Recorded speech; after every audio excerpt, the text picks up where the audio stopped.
कैसन पिया तोर सावरा की हवन गोर कि कैसन पिया तोर सावरा की हवन गोर सचमुच रूपवा बता द प्यारी धनिया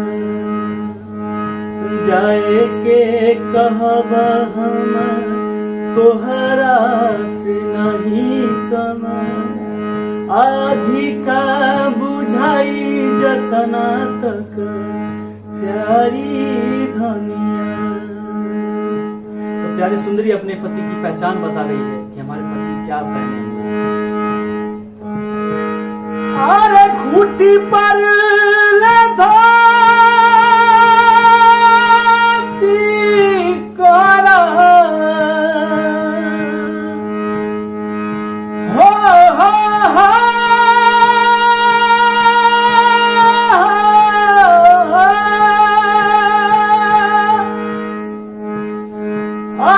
घुटी पर धोती कोरा अनकिया सुगा के ठोरा सिरवा पे पगड़ी छाती चौरे विदेशिया।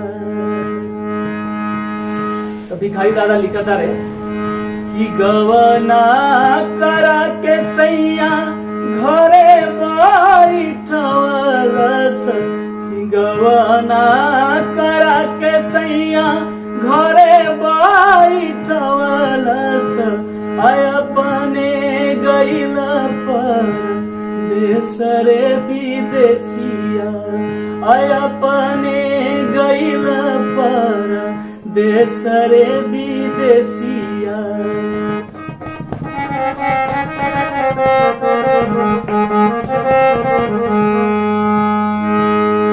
अमवा मोजर गईले लगले टिकोरवा से अमवा मोजर गईले लगले टिकोरवा से अदिन पर दिन पिया रही रे विदेशिया अदिन पर दिन पिया रही रे विदेशिया।